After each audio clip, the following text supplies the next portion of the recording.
guud ahaan iskuulka waxaan wax ka qabanay sidoo kale in dhammaan dayrka ku wareegsan iskuulka gudaha iskuulka galaasyada iskuulka waxaan soo dhamay inaanu ranjiyeyno oo aanu hagaajino galaasyada gudaheeda kuraasta iyo miisaska markaasi jajabnaa inaanu wax ka bedelno qaarkoodna markaasi aanu dib u hagaajino dhalinyaradan jaamacadda ka timid in badan baana inoo qabteen ilaahayna waxaanu ka rajeynaa bedel khayr qaba ilaahay siiyo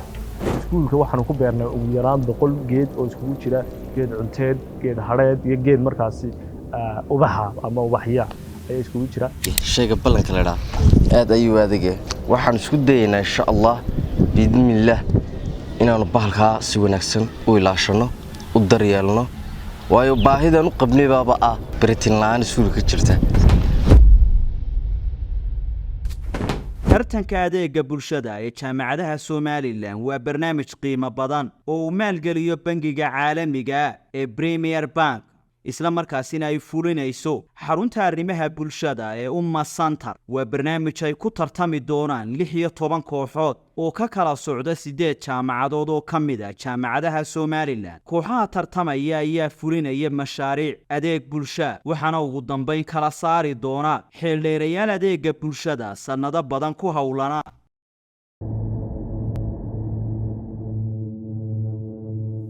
waxaad soo galay ardayda ka qayb galaysa tartanka ee ka socda jaamacadda Golis waxa imika soo galay goobta tartanku ka dhacayo madaxa barnaamijka tartanka adeega bulshada oo tartamayaasha siin doona hawlaha ay qaban doonaan aan kala wanaagsan ku soo dhawaada wareegii labaad tartanka adeega bulshada ee jaamacadaha Soomaaliland waxaad ka soo gudubtay wareegii koobaad waxa soo gudubtay wareegii labaad waxa soo kordhay mas'uuliyadihii iyo hawshii adeega bulshada qabanayseen halka waxa idinku jira mashruuc qarashkiisii aad ka qaybgalaysan wareegga labaad intaana si badan marka hore dareenkiina iyo maxaa filaysaan bismillaah xaqiiq waxaan ka soconaa jaamacadda Golis Hargeysa magacayda group waxaan saddex boqol kooban waa samakaal ayaan ku tartamanaa waan ku faraxsanahay inaan wareegga labaad ee tartanka soo gudubno waxaan rajaynaynaa isla wareegga laftirkiisa khayr iyo ka ciidanka ilaahay halkan waxa ku jira mashruuci akii hore kooyin waqtigii hore ka badan yahay qarashku hore ka badan yahay mashruuca awaan ku wareejin doona waa idin doontaan annaga iyo bulshada waxa la yiraahdo doontaan mashruuca ku tartamaysaan soo dhawaada mashruuca ku tartamana waxa weeye bilaadii dugsi waxbarasho dowli bilaadiisa waxaynu u laayay waqtigan haysataan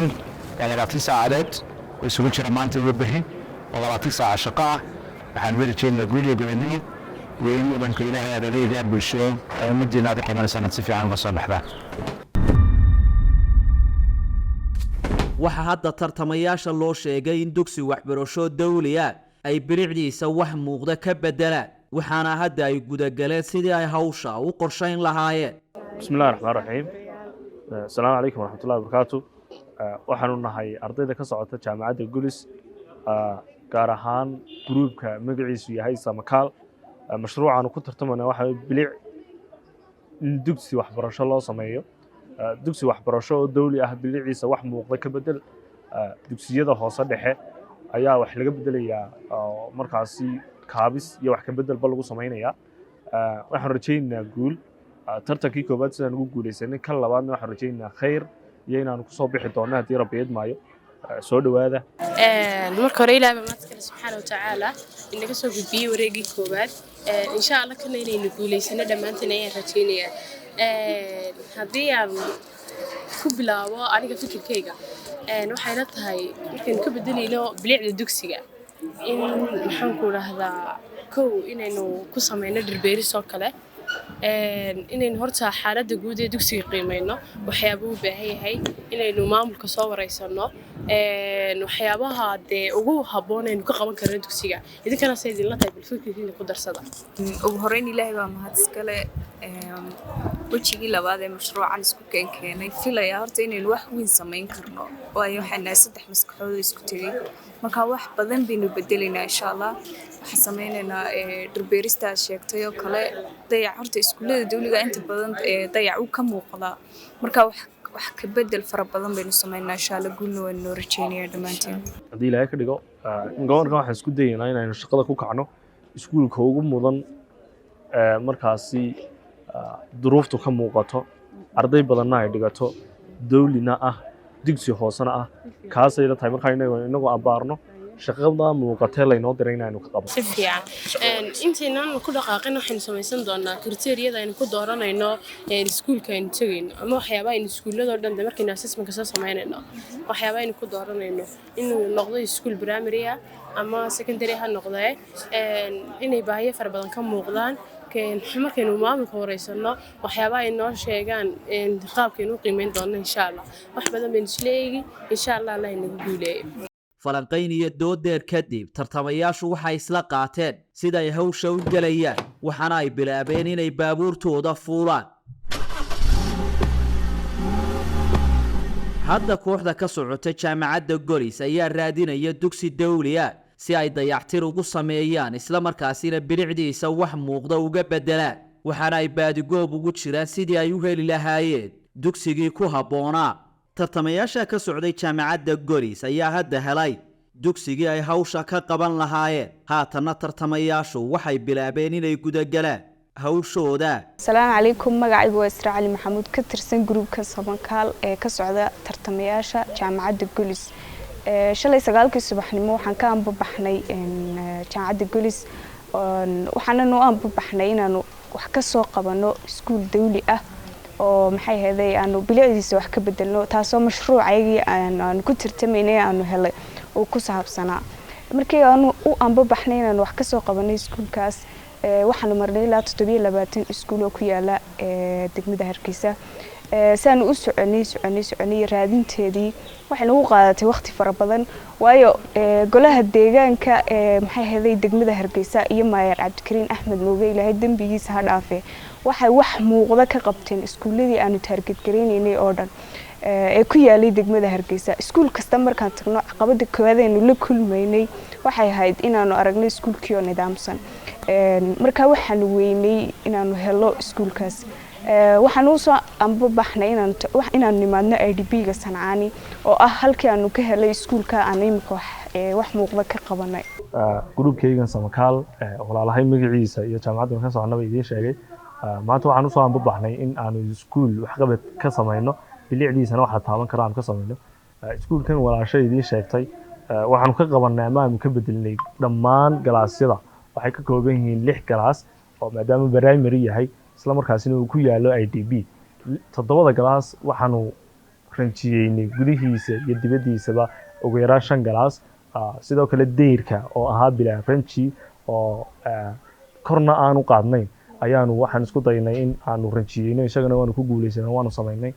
iskuulka xagga hore waxaan uga sameynay artist fara badan oo aanu ku sawirnay muuqaaladii kala duwanaa ardaydu si ay dhiirigelin ugu noqoto halku dhigyada Allah yarxamur raahimiin hadraawi abwaanada kale la halmaala ayaanu iyagana ku dhignay iskuulka waxaanu ku beernay ugu yaraan 100 geed oo iskugu jira geed cunteed geed hareed iyo geed markaasi ubaxa ama ubaxya ayaa iskugu jira sidoo kale waxaanu qabanay in gudaha office-ka aan wax la taaban karo ka bedelnay inaanu dhisan gareynay gudaha office-ka sidoo kale inaan ku soo kordhinay iskuulka printer ay ardaydu wax ku daabacdaan sidoo kale iskuulkuna uu isticmaalo maadaama 8 kilomitir Hargeysa ugu jiro Hargeysana aan lahayn iskuulkuna aanu lahayn meel printer ama ugu yaraan meel ay ka saartaan ardaydu waxay ka daabacdaan kuna markaasi ay yihiin tan yar badan ay u badan yihiin Hargeysina ay ka fog tahay daabacada markaasi ay dooranayaan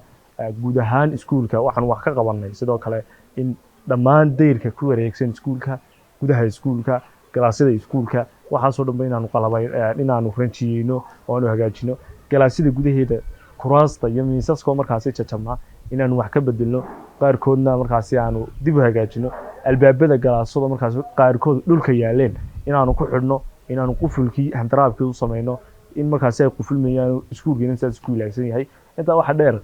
albaabka dibadda oo ah albaabka weyn isagoo inaanu xidhmi jirin aanu lahayn qufulkii lagu gali jiray ama laga bixi jiray kaasina markaasi aanu u sameeyno inuu soo yimin quful cusub si ay u isticmaalaan dhammaan maamulka iskuul hore waxa uu hadlay duruufaha iyo dayacnaanta iskuulka haystay cawa ka hadashay waxa iyo in ka badan baanu ka qabanay iskuulka waxa rajeynaya caawa ay noo soo xidhmi doontaa ama maanta ay noo soo xidhmi doontaa mashruucaanu ku tartamaynay tartankan Premier Bank oo ku eeg labadii cisho khayr baanu rajaynaynaa guul baanu rajaynaynaa tiim ahaan waxqabadkaygii haddaanu gudbinaynaa asalaamu calaykum waraxmatullaahi wabarakaatu bismillaahi raxmaani raxiim annagoo ah gruubka samakaal ku tartamaynay mashruuca ah inaanu ka bedelno iskuul dawliga bilicdiisa wax muuqda kriteeriyadan ku dooranaynay iskuullada dawliga waxaa ka mid ah inaanu taarget garayno dhammaan iskuullada ku yaala IDB-yada oo ay uga baahi badan yihiin iyagu iskuullada dawliga ee ku yaala Hargeysa meelaha maxaa la yiraahdaa caadiga sidoo kale kriteeriyadan ku dooranayna waxaa ka mid ah in iskuulku ahaado iskuul maxaa la yiraahdaa xoog u dayacan oo aanu ka bedeli karno haday albaabada oo kale ranjiga oo kale inaanu ku sameyn karno dhirbeeris oo kale oo qurxin karno sidoo kale inaanu ku sameyn karno dib u habeyn ballaaran oo muuqata sidoo kale inaanu ku caawin karno baahiyaha asaasiga ee u baahan yahay iskuulku sida xafiiska oo kale qalabaynta oo kale oo ugu sidoo kale uu ka mid yahay printerka oo kale sidoo kale markaanu wareysanay iskuulka Sancaani ee ku yaala IDB-gan Sancaani oo aanu caqabado fara badan kala soo kulanay helitaankiisa maadaama uu target gareynay iskuullada ku yaala IDB-yada run ahaantii waan ku guuleysanay iskuulkan wax muuqda insha Allah waan ka bad horta baahiyay iskuulka ahaa ee la noo qabtay maanta dhalinyaradan jaamacadda ka timid ee wax noo qabatay alxamdulillaah in badan baanay noo qabteen waana fiican yihiin ilaahayna waxaanu ka rajaynayaa bedel khayr qaba ilaahay siiyo wixii dhimanna iyagii ciddii kale wax qabanaysaaba ilaahay ku soo kaalmeeyo oo sidii kuwaaba ilaahay noogu soo diro laakiin koobiga ahaa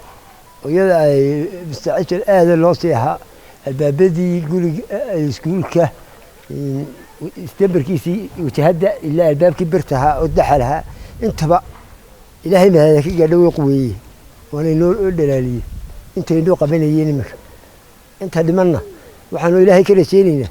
iyagii iyo qaar kale baa noqotay ciddii ilaahay noo soo diray iyo sida kuwa ilaahay noogu soo diray inuu ilaahay noo soo diro kuwana karaamiya cisi sharaf ilaahay cisi ku siiyo saay noo karaameeyeen inoo qabteen ilaahay wuxuu la qabto waxaan ahay maamul ku-xigeenka dugsiga Ayax Foor iskuulka horta saad wada arkaysaan baahiyo badan baa ka muuqda baahiyaha ka muuqda waxaa ka mid ah albaabada daaqadihii istambareyntii repairingkii iskuulka oo arkaysaan in iskuulku weli uu qabiye yahay galaasida alxamdulillaah rabbil caalamiin galaasida albaabadooda way jajabnaayeen waxaan ku dhahdaa dhulka dee qaar baa dhulka yaalay xafiiska oo kale albaabkiisu hoos buu u dhacsanaa albaabka weyn ee iskuulka laga soo galo ganjeelka oo isaguna gebigiisuba ahaa daxal meedhan oo indhuhuna aanay qaban karayn iyo wajahada hore oo iyaduna u baahan in aad iyo aad looga shaqeeyo galaasida gudahooda kale iyaguna waxay wada hayeen wada qoraal meedhan oo ardada ay wada qalin meedhan qaar gidaar ku jaban yahay Allah musta'an waxaan ku dhahdaa horta baahiyaha iskuulku aad ay u farabadan yihiin waxyaalaha iskuulku kala mid kale uu sii baahay waxa kamid ah Britiki koobigi xafiiska qalabayntiisii adu wallahi baahiyo aad ay u badan yihiin galaasida loo kordhiyo ardada aad u sii badanaysa waxaan ku dhahdaa deerka iskuulka hore loo durkiyo kale isagana ayaa aad u muhiimsan waxaan ku dhahdaa baahidu wallahi baahi halkan iskuulka aad loogu soo koobi karay maaha insha Allah bal waxaan rajaynaynaa in wax la nagala qaban doono baahiyahaas maamula ma noo ballan qaadi kartaa ilaalintiisa iyo dhowristiisa maadaama waxa soo hawlade aan iskuulka ka furanay ma isleedahay waan ilaalin kareysaan bismillaah kullay waxaanu ballanka horta aad buu adeegay shayga ballanka la dhaaf aad ayuu adeegay waxaan isku dayaynaa insha Allah biidmillaah inaanu bahalka si wanaagsan u ilaashano u daryeelno waayo baahidan u qabnay baaba baritin laan iskuulka jirta maanta waxaan ku sugannahay iskuulkii aanu ka shaqeynay bilicdiisa aanu ku tartamaynayna baahida iskuulka waxa kamid ahaa Brinton oo Hargeysa 8 kilomitir u jirta ay u tagi jireen ardayda maamulka iyo waalidiinta markaas iskuulka dhigtaba baahida ugu weyn ee qabeen waxaan isku daynay inaanu ka fargarayno in aanu Brinton keeno kaasoo qaadistiisa iyo ku shaqayntiisu aad u fududahay halka koobi wuxuu koobiyeenayaa ilaa 2000 oo page oo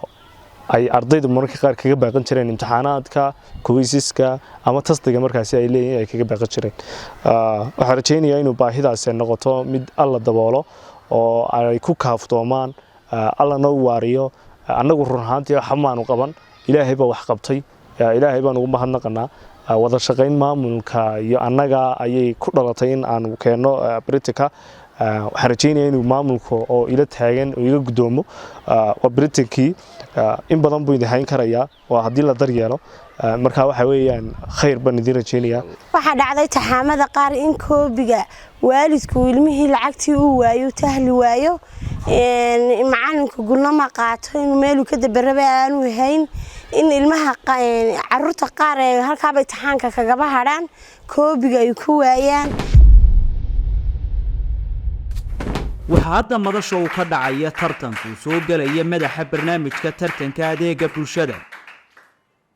waxaa sidoo kale iyaguna hadda soo galaya xubnaha guddida garsoorka barnaamijka tartanka adeega bulshada bal markana aynu kala baranno xubnaha hagaya barnaamijka adeega bulshada xamse cumar ku joog waa agaasimaha tartanka adeega bulshada ee jaamacadaha Soomaaliland xamse waa samafale ka shaqeynayay adeega bulshada muddo ka badan 12 sano waa bare wax ka dhiga jaamacadaha dalka gaar ahaan kuuliyadda cilmiga adeega bulshada waa qoraaga buuga dhacda iyo dhugasho laga qoray xaaladaha bulshada Sahra Cabdiraxmaan Axmed Kaahin Sahra Keeg waa adeega bulsho oo ka shaqeysa samafalka iyo caawinta dadka tabaalaysan in ka badan muddo 12 sano waa adeega bulsho oo hal abuurtay ololayaal badan oo lagu taageeray dad baahan sida waqtiyadii abaaraha duufaanada bilaha Ramadaan iyo waxyaabaha la midka ah waa aqoon-yahanad ka howlgasha hay'adaha caalamiga Sheekh Xamse Xabiib Xuseen waa mid ka mid ah culimada Soomaaliland oo wax ka dhiga masaajidada Hargeysa waa tababare iyo aqoon-yahan bixiya tababaro la xiriira islaamka iyo dhaqaalaha waa qoraaga buuga 100 mashruuc iyo mashruuc oo ka hadlaya saameynta iyo hirgelinta fikrada ganacsi oo midho dhala Fuad Cumar Yare waa samafale iyo fanaan caan oo ka shaqeeya adeega bulshada in ka badan 7 sano waa asaasaha iyo hogaamiyaha ururka samafalka ee Fuad Foundation oo ka howlgala dalka iyo qaar ka mid ah dalalka caalamka ee Soomaalidu ay degto kooxda samakaal oo ka socda jaamacadda Gulis soo dhawaada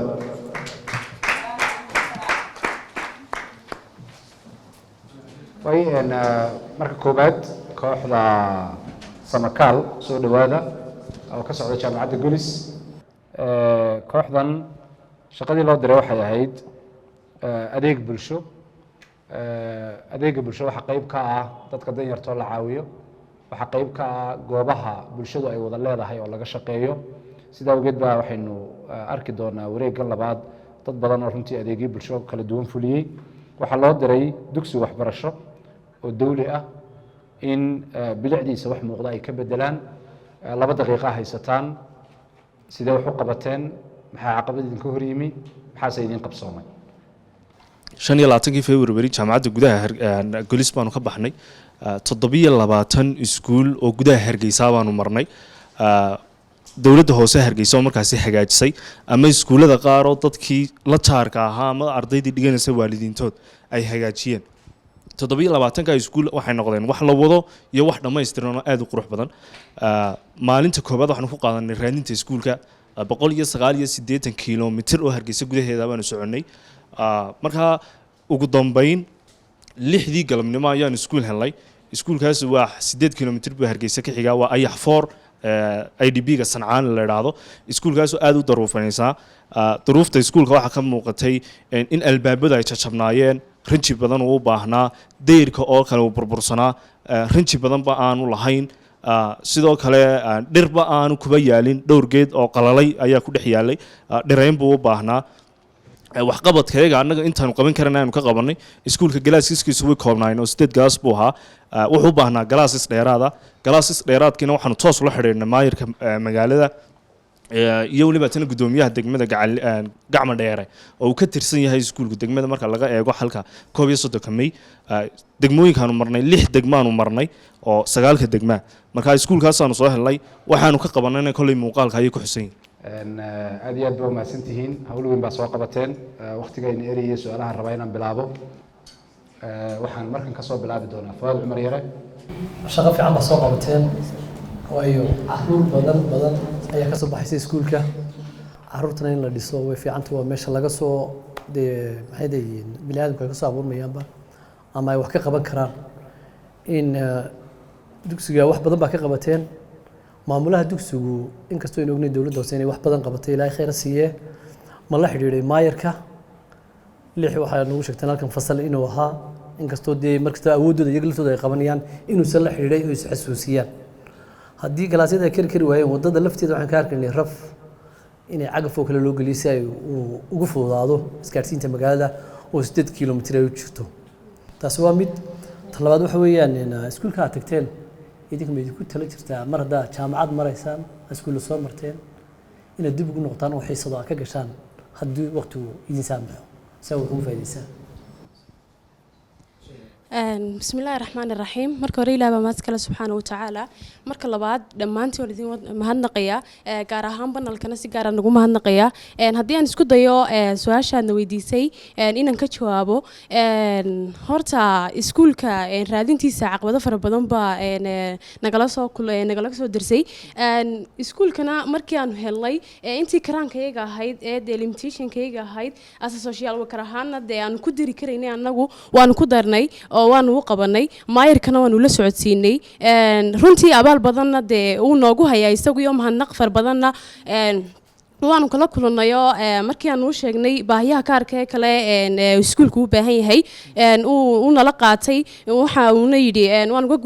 geli doonaa sida ugu dhaqsaha badan leh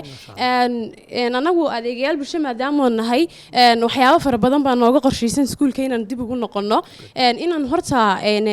dhirtaan ku soo beernay oo kale dhirtu waa waxyaabaha asaaska u ah iskuulka ama qurxiya teeda kale wacyigelin fara badan baan u sameynay ardayda inay ilaashadaan iskuulkooga dhirtooda ka war hayaan xoolaha iyo waxyaabahaas oo dhan ka ilaaliyaan marka annagana waxa nooga qorshaysan inaan ka war hayno follow up kana sameeyno hadhow toolana mustaqbalka inaan anagu macallimiin ka noqon doono maadaama iyaguba caqabadaha ay ka cabanayeen ay haayeen inaanay wax gunaa qaadanin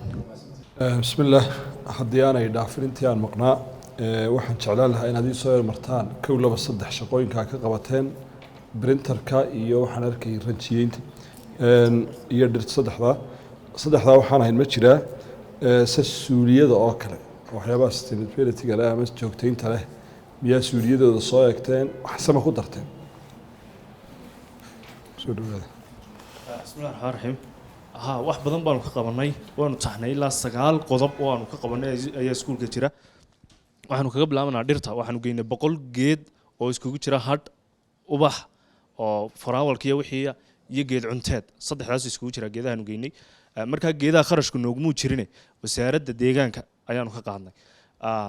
sidoo kale waxaan u qabanay ranjiyeyn 5 galaas oo iskuulka 4 galaas oo iskuulka kamid ah muuqaalka 6 baan ku sheegay marka horena 8 baan sheegay 2 galaas baan markaa la isticmaalay ugu tala galeen agabka kuraasta wax saas ay ugu tala galeen marka 6daa la isticmaalo 4 kamid ah ayaan gudahooda ranjiyeynay iskuulka deyrkiisa dhan waan ranjiyeynay sidoo kale waxaan ku sameynay farshaxankii iskuulka lagu garanayo in iskuul yahay magaciisii ardaydii buugaagtii iyo wixii dhan baan ku sameynay sidoo kale waxaan u sameynay albaabada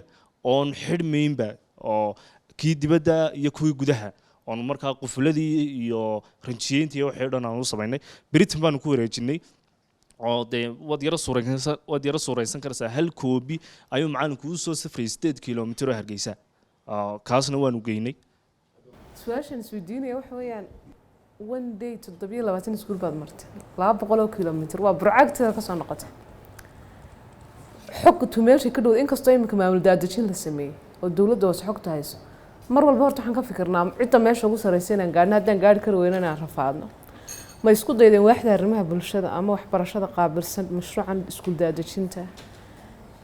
GBLG whatever ama gobolka wasaaradda waxbarashada meesha isleedin xog baad ka helaysaan iskuulada ugu baahi badan ugu dayacan si ayna maalin dhan intaas oo waqtigeedii kalmeen ma isku daydan hal abuurkaas qodobka labaad waxa weeyaan mashruuciina waxyaabaha qurxinaya ee bilicda u yeelaysa iskuulka ayax far bilicda ugu yeesheen waa joogteyntii range baad mariseen kuwii shalay wax ku qoray iskuulka way joogaan kuwii dhirta aan daryeelin way joogaan wixii dhow jooga marka horta waan isku bogaadinayaa in iskuulka baahiyihiisa eegteen yacni maanta inagoo marna 2024 in 8 kilomitir printer yar loo socdo waxay sheegaysaa horta xitaa dadkeenu si iskaga dayacan yihiin maxaa aragtay self esteemkoogu low iskaga yahay wax yar oo easy oo la samayn karo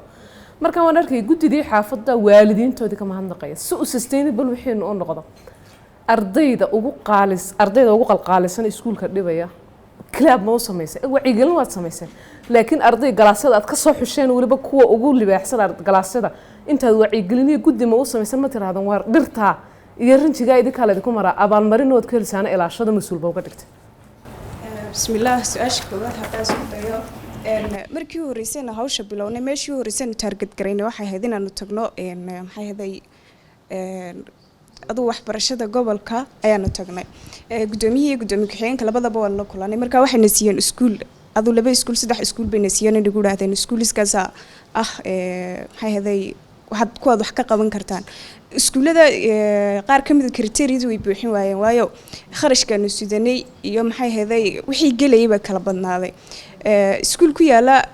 maxaa la dhahaa aduu kilka shaysi ku yaala waxna lagu yiri $3,000 ba diirka iskuulka loogu sameeyay ay qaadanaysaa waxaanu sidanayna $500 ba ahayd marka meeshaanu target gareysanay bartaas ay ahayd jawaabihii aanu ka helayna halkaas intaas ay ahayd kale muuqaalkana uu ku jira cid gaar ah intaanu galaasyada u tagnay maanu soo qaban laakiin si guud ardaydu oo maadaama IDB yahay waa la wada arkay wax qabadka iskuulka ka socda ninkii koobeeda harkayna wuxuu ahaa suldaankii guud ee IDB-ga ama dadka meesha isaga wuxuu waasin garay 2 qof inay ka war hayaan ilaalinta iskuulka iyo dhirta iyo dhaqaalooyintooda waraabintooda ilaalintooda deeristooda waxaas oo dhanba 2 qof buu mas'uuliyadooda saaray oo hawsha naga guday tiim ahaan waxaanu sameynay koox caruura oo markaasi dibadda taagneyd oo kuwii gudaha joogay dhammaantood waan isku soo ururnay waanu la sheekaysanay wax badan baanu farnay wax badan qaarkood annagoo joogna ay waraabinayeen dhirtii aanu beernay marka taasna waxaan isleen waan gudnay waananu u sheegnay aad baa mahadsantihiin bahda samakaal iyo jaamacadda golis Premier Wallet waa adeeg cusub oo uu soo kordhiyay Premier Bank waxa uu ku fududeynayaa inaad si sahlan u maamulato lacagahaaga iyo dhammaan adeegyada kale ee bankigu leeyahay adeegsiga Premier Wallet waxa uu faa'iido kuugu leeyahay waad iska diiwaangelin kartaa adigoon akoon ku lahayn Premier Bank haddii aad ku leedahay akoonkaaga ayaad ku xidhan kartaa kana maamulan kartaa si fudud ayaad lacag ugu diri kartaa saaxiibadaada leh Premier Wallet iyo kuwa aan lahaynba si fudud ayaad wax uga iibsan kartaa dukaamada iyo goob kasta oo ganacsi adigoo adeegsanaya QR code iyo lambarba ardaydu waxa ay ku bixin kartaa walletkooda kharashaadka waxbarashada ha ahaato iskuul ama jaamacad waxaad si fudud ula soconaysaa dhaqdhaqaaqaaga lacag bixineed habka aad wax u kharash garaynayso adigoo la soconaya xisaabaadkaaga markasta waxaad ku xidhan kartaa kaarkaaga Premier Bank oo si buuxda ayaad uga maamulan kartaa furasireedka Mastercard-ka ayaad ka bedelan kartaa waad ka xanibi kartaa haddii uu ka lumo dibna waad u furan kartaa marka aad hesho waxaad lacag kala bixi kartaa wakiilada Premier Bank midka kuugu dhow xarumaha bangiga ATM-ka kuugu dhow kaar la'aan waxaad lacag u diri kartaa in ka badan 110 dal oo dunida ah adigoo aan u baahnayn inaad timaado xarumaha bangiga waxaad lacag ka heli kartaa daafaha dunida oo dhan waxaa lacag lagaaga soo xawili karaa Wall Remit iyo Transfer Galaxy adeega online banking ayaad ka dhaxelaysaa Premier Wallet telefoonkaaga WhatsApp-kaaga iyo email-kaaga ayaad ku helaysaa ogeysiis ku saabsan dhaqdhaqaaq kasta oo aad ka samayso Premier Wallet la soo deg hadda application-ka Premier Wallet oo ku adeegso dal iyo dibadba